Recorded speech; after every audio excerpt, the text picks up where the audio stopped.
Well, hello, welcome to my channel. Today we'll be wrapping up July. I read 5 books. I am currently reading a 6th book and I will be finishing it today, but I do not think it's fair to rate it or review it when I did not finish it yet. Let's get started. Oh, I'm so excited. So for July, the stats are, I read 6 books, but we'll be talking about 5 today. In July, up until this point, today, right now, it's the last day of July, I read 1,379 pages. I read every day except for 6 days this month. No, 5. Today I will be reading. And I read 3 romances and 1 literary fiction, 1 mystery lit fic, and currently I'm reading a thriller horror type of book. The book I'm currently reading is this book, and I'm listening to it on Spotify, which is amazing because it's within my subscription hours, so I love that. I am liking it. I don't know if I'm loving it yet, but I will review it in the next wrap up, okay? No worries. I will tell you what I think, just not today. We started the month off with 5 stars. A round of applause.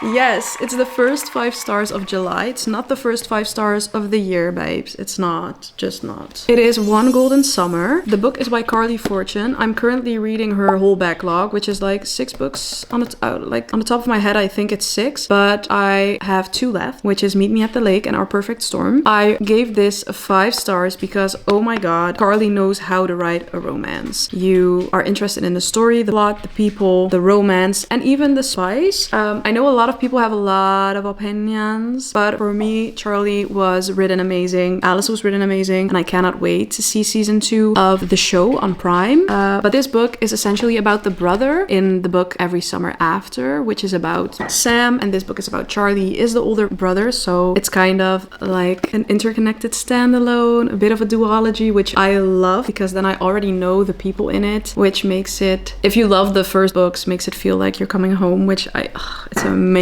It's familiar, it's cute. Charlie is a bit of a rude guy, which I love because he is a bit morally gray in the beginning, but after that you'll learn he's actually just a good guy with a bit of a weird sense of humor and flirty character, I guess. And also the picture. If you know, you know. I can't spoil it. If you saw the show or read the books, you know. But 5 stars for me. I feel like a romance is a 5 stars for me when I feel like the romance is real and I'm kind of actually hoping for them to end up together. And when I can read it quickly and get lost in the book, it doesn't happen often that I'm actually like out of my head. This book got me out of my head, made me want to buy a house at a lake. So I probably will in the future. Whenever I can, I will. I don't want to say only once, but it's one of the few books that is in the romance category that I actually felt like is a good romance. And not just because I wanted a palate cleanser. That is rude. That is the truth. I'm sorry because it will be getting a lot worse. This was a good review. So I'm sorry for what's going to happen next. If you love cowboy romances, you can skip to here if you do not want to hear me bash Swift and Saddle. Because that's what we're talking about next. Also, my dog is probably breaking something. Bodyguard on the loose. Okay, he's standing on the stairs for no reason whatsoever. So the next book that I read in July is for my 12-hour readathon.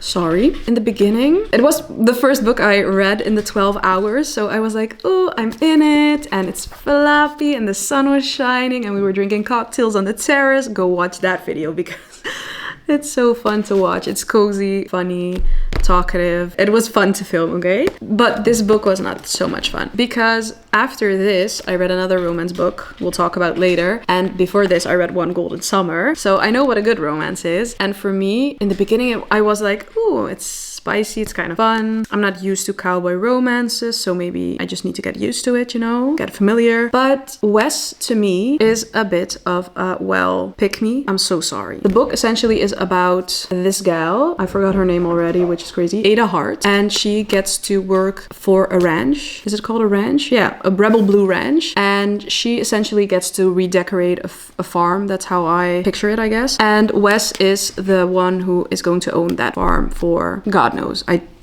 honestly do not care. And for me, the whole book was more about him proving how much of a good guy he is. And then when they were in a steamy scene, how, I don't want to say dominant, but how different he was. To me, it just didn't line up, okay? That's all I'm gonna say. Also, I didn't mind the cowboy aspect, but I didn't love it. And I know a lot of people love cowboy romances like Elsie Silver, Lila Sage, and honestly I don't think I'm gonna give it another chance for now, because it's just, maybe it's done badly. I'm so sorry, I don't know. I don't have any base material. This is all I know, and what I know, it's a 2. Oh my god, oh yeah, I did tell you. A 5-star? Oh, guys, I'm so sorry. Yeah. Hello? Lists. Finished. 2 stars. Yes, my feeling was correct. My memory doesn't let me down. Okay, sometimes it does. For everyone who says this is their all-time favorite book and they loved it, are you okay? I'm genuinely worried about you. And also, read this book. I don't want to bash a whole author because I don't know the rest of her books. I do know this one. I don't like it. That's it. In the same 12-hour challenge, I read Piranesi. This was a very long-awaited read for me. I wanted to read this since like 2 years ago, 2020, whatever, 2024, 2025, I don't know. And it was on my summer TBR. Well, sir, a bit dramatic. Hello. We need to continue. So, Piranesi essentially is about Piranesi. In the beginning of the book, you don't know much about him, so I will not tell you a lot about his character. That is not because I don't want to, but I think you should read the book. Yes, goodbye. I think you should read the book going in just blindly and let it happen, okay? But essentially, Piranesi lives in a house. There are a lot of halls in this house, and there are tides, moon, sunlight, stars, birds, and very, very high tides and low tides and storms, that type of stuff. How it is described is insanely beautiful. I need to see this in a movie. And for whatever reason, the whole time I was reading the book, I was picturing like this as Piranesi, but the whole thing is that all these halls have these big ass statues, which in my mind looks gorgeous because now I get the picture. The name Piranesi essentially stands for labyrinth. Look it up. And it's ironic, obviously, because he is finding his way and he is writing everything down. In like the first 50% of the book, it's very confusing. What is he doing? Why is he doing this? What is he trying to find? And is there an ending to all these halls or not? He essentially meets up with the other person in the book every week, I think it was, and they discuss their findings. But Piranesi essentially is the one who does all the findings. So we feel gaslighted immediately. He is being manipulated, but why and how and what this house is and why it is infinite and why does the other not give him more information and why does he not remember everything? It's very vague and I loved it. I'm not going to tell you any more, but the book actually starts when he gets the idea that there is someone else in the house, in these great halls, because he had the idea that they were the only ones there. So, a very exciting book. Very fun to read and very confusing if you're tired, so don't do that, but definitely read it in one go. I gave this book a 4.25 or 4.5. I'm not sure because it's so fresh on my mind and maybe I want to reread it to like annotate it, tab it, and actually find all the good quotes because oh my god, the quotes, the writing, the parallels to our world and well actually just being human it's amazing, okay? So it's not a 5 stars. I know that sounds contradictory to what is that a word? Contradictory? This word. I'm contradicting myself because I love this book. There's one flaw. I was so highly anticipating this book that it could only let me down. So when the ending didn't do what I wanted it to, make me cry and gave me the chills or anything, I had to deduct some of the stars. But a 4.5 or 4.25 is very high for me. Oh, be prepared. It's not that long. It takes a bit of time to get through this one. Essentially, you are reading his journal, so that makes it a bit more confusing in the beginning, but you get used to it and it makes it an even better book in the end. Okay, we're gonna continue because I can keep ranting about this book all day, okay? Next up is a bit more of a fail. I'm sorry for myself because I saw this book in, where were we? Mallorca, in a bookstore, which was a lovely bookstore. It was very quiet. So I bought this one, not knowing it, by the way. I haven't heard anything. So I was very proud of myself. I was like, oh my God, I'm gonna buy a book that's not hyped on the internet. Nobody knows this one. I can talk about it, you know? Everyone knows this. Everyone and their mom knows this, which is horrible because I haven't even heard of it ever. It's The Curious Incident of the Dog in the Nighttime. It's the winner of the Red Book of the Year. It is a very old book comparing to all the books I'm reading this month. I think it is like 25 years old. 2003. Okay, well, this edition is from 2014, so it's even older than that. So I think like 25 years, something like that. The book essentially is about a little boy. Little, he's 15, but the way he talks and speaks feels a bit younger because he does have autism. His name is Christopher, and it was a bit harder to read because I couldn't relate that much, but I did find it interesting to read that point of view. That being said, I didn't like it. The story about this kid is that he finds a dead dog and he tries to solve that mystery, but a lot of other problems come in the picture, like his mother, his father, their relationship, why they divorced, a lot of other mysteries regarding that relationship. And for me, it was a bit boring. I think this is a good book for maybe a younger crowd.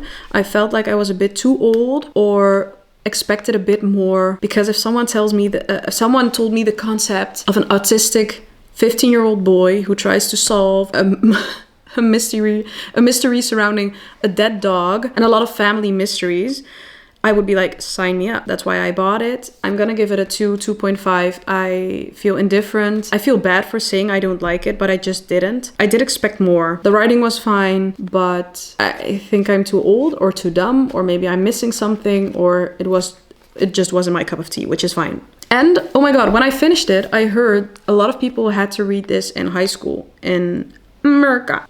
We didn't have to do that, so I didn't know the book. I can see why it is perfect for a high school or middle grade student, just not for a 26-year-old who has read a lot of books and maybe better books. So I'm sorry, I just didn't like it. Yesterday we went to Spider-Man.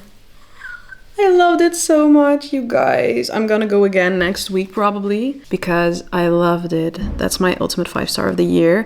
And we're getting Doomsday this year, and we had the Odyssey, and we get Verity, and we had Off Campus. Like, we're being so blessed. We also had Every Summer After, which sucked, but it's fine. Oh my God, we were wrapping up. Why the hell are we talking about TV shows and movies again? Well, hello. We're moving on to the last book, you guys. I don't know if my camera's... I think this is better. Oh, a dog. Can I pet that dog? Can I pet that dog? Can I pet that dog? There's another dog. Can I pet that dog? No. Can I pet that dog? No. Can I pet that dog? No, he's Can I sleeping. pet that dog? Okay, I'm so sorry. Last book. Well, essentially last book. I mean, the last book I'm still reading. I have like a half hour to listen. This is the only audiobook, by the way. All these books. I'm a liar. I read these physically. And this one, 50-50. I don't know. I didn't like it. That's why I audiobooked it a bit, okay? And the book I'm listening to now is a very short one. So I can't tell you what the book is about. The book I'm currently listening to is about a kid. But with a better premise. Sorry. This kid has issues at home. His father committed suicide and his mother has a new boyfriend, which he's a very abusive man. And this kid is like going through traumatic events like on the daily. Then one night there is a reaper, but it's not a normal reaper that's coming to visit. It is a reaper in jeans, smoking cigarettes. He has humor, like just my type of guy. It's the love of my life, actually. But he is actually trying to find a new reaper, because that is the premise of the book from his side, I guess. The plot is that every so many years there has to be a new reaper, but I don't know the ending of the book, so I don't know if I can like say anything that I want, so I won't. But it's a very cool premise. I love the characters. It is a bit thrillery, it is a bit horror-y. I don't really have an opinion yet. I don't know why I told you all that and gave you Nothing. Just nothing. The cover is cool though. Very cool. And maybe I can... Okay. An abused, grief-stricken, and impoverished Sonny has all but given up on life. That is, until he meets death, by way of the Grim Reaper. The Reaper, a junk food-loving, poetry-reading, cigarette-addicted entity, has no time to waste as he searches for a suitable successor who would become Death for the next millennium. By training the boy in the ways of death and dying, Reaper grooms his young apprentice, and through suspenseful and horror-laced events, he unknowingly gives Sonny something he never intended. Something to live for. It's a very sad book, but also it's very entertaining because the humor is funny and the Reaper is funny and the kid is also very smart for his age. So, okay, read that. Let me know what you think. I will I do that? I don't know if I'm going to talk about it in my next wrap up because I will read it today. So this is it. Go look on my TikTok, Instagram, or Fable to find out what I'm going to rate that book and if I recommend it or not. But it's a quick, easy, short listen. So why not? Give it a shot. Maybe I can find the physical copy because I do like it enough to own that too, and maybe annotate it because I do think abuse, grief, and like family dynamics are something I do love in books. Hashtag relatable, and also I think it makes people more empathetic towards one another. So it's always a good thing to read about that. But that's getting way too serious for the book we're about to review, because the next book is way more lighthearted. It is... Jump scare. It is This Summer Will Be Different by Carly Fortune. As I said, I'm making my way through her backlog of books. I have 2 left and I will be reading them this summer. What I think about this book, you guys, actually, I can't say because my boyfriend needs to close his ears because he is not finished with the book yet. Can I say what I think? So the ending, just kidding, this many stars, and I liked it a lot. It's so awkward. He's sitting there like this. You have loops now. You can put them in, test them. We have like these festival ear thingies. We have a festival this weekend and we have these loops, and didn't you hear me? I said you can put them in when I talk about the book. Okay. I like the book a lot. It's not my top Carly Fortune book. Definitely not, because it's not a 5-star for me. But it's this rating. This one. And it was fun for me to read with my boyfriend to see what he thinks. And it is our first romance for our book club together. So that is fun. What I liked is that it involved found family again. Beaches. I don't know if you call it beaches, but I guess yes, because it's not a lake. Yeah, it's a beach house, and essentially it is about Lucy falling in love with her best friend's little brother, which when I started the book I was like, oh my god, no, not a younger guy, little brother. I didn't like that, but now when I'm looking back, it didn't bother me at all. She just knows how to write romance, so anything she writes I'm gonna read. And it was paced very nicely for a summer romance. Not too long, too quick, like good pacing. Like we kept the story moving, but there were also a couple of mysteries that we only get the answers to at the ending of the book. So I did love that. I did love the relationship between Lucy and Bridget, so the 2 best friends. And what I loved the most is the grieving. The fact that Lucy lost her aunt and we get to see her in the past and the present. So we do get like a dual POV from her in the past and now, so I do love that. I like the FMC, I like the MMC, Lucy and Felix. I do like them both. Not One Golden Summer like, but they are up there. I do like them and I had a good time. I don't know. I also love how her books feel, and I don't know, the way it reads is so nice because it keeps you engaged. I just liked it. This is a good summer romance. There was a bit of spice, but not too much. It wasn't crazy like Swift and Saddled. I do like spice, but it needs to be done correctly. Well, that was a bit salty. So that, you guys, is my wrap up for July. And I can't believe we're already like going into August. That's crazy. How did we get here? But these are the books I read, and I do hope you maybe found a new read. Thank you guys for watching. This felt very short, but maybe that is a good thing because I loved a lot of these books. And if you have any recommendations for my September TBR, so when summer is ending, I'm gonna film a new TBR video, probably with the wheel again. So if you guys saw that, loved that, please let me know which TBR prompts or books I need to put on there or keep in mind. And then I'm gonna let you go and enjoy your summer, and hopefully I will see you in the next video. If you did not subscribe yet, please do so. You can find me everywhere on the internet in a little corner somewhere, and hopefully you have a good day. Bless you. Have a good night, evening, morning, wherever you are, and we'll see you soon. Bye.